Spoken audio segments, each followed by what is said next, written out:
Welcome to the Instagram Stories Flash Briefing. I'm your host, Daniel Hill. Do you know what we do here? News, 3 minutes or less. Boom. Let's do this. Today's blog post comes from our favorite reverse engineering genius, Jane Manchun Wong.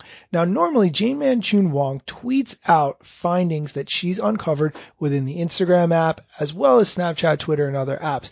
In this particular case, though, the news was so big that she had to do a blog post about it. That's how genius Jane Manchun Wong is.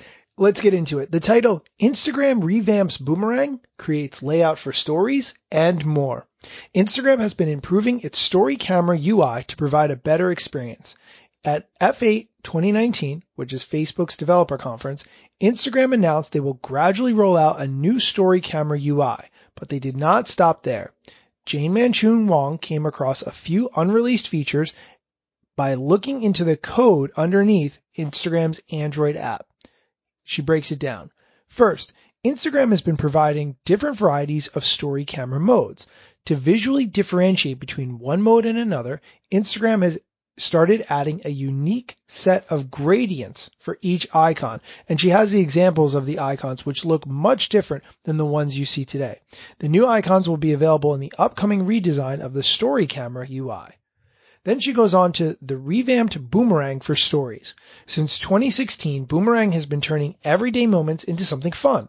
Now Instagram is working to make Boomerang even more fun.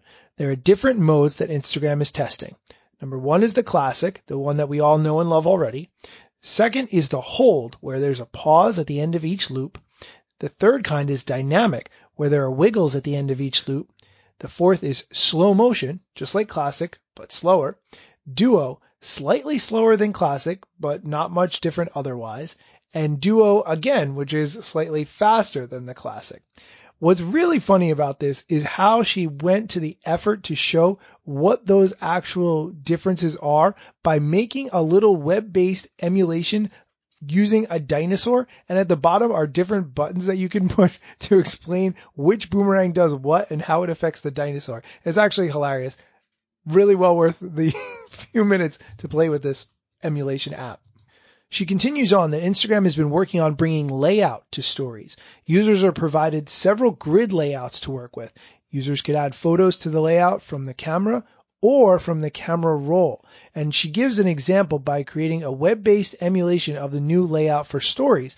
And you can go through and click some of the various options. For instance, you could have 4 pictures, you could have 2, one on top of another, 2 side by side, a row of 6 pictures all in a grid, or 1 big one at the top and 2 smaller at the bottom. Very similar to what we have already in the layout app, but it seems like this feature is ready to be released for stories soon. Also, she gets into comment sharing. There are often comments on feed posts that are worth sharing out, and Instagram is working on providing a way to share a specific comment.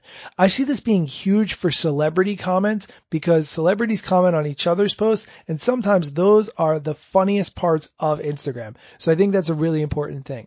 If this feature is rolled out, there will be a share button next to each comment alongside the usual reply button. After trying out the feature, Jane concluded that Instagram is still working on completing it. It currently only works with direct messaging, and attempts of sharing the comment through other methods result in sharing the entire feed post instead. She expects that to be addressed in a future release.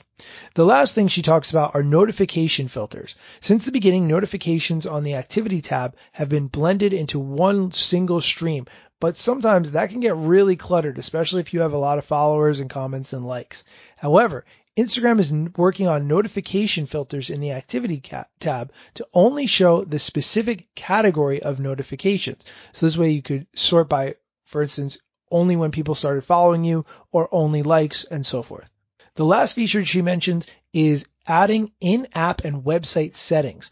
As the number of users who use Instagram through mobile devices increase, which makes sense because that's the main way to use it, Instagram is working on bringing app and website settings to the app to make reviewing and managing active and expired authorized third-party applications and websites easier.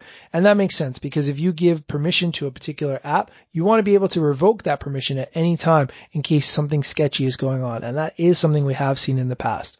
What's really nice about this is a good reminder of how Instagram continues to improve the app to make it as good of a user experience as possible and keep users interested and engaged in using the app.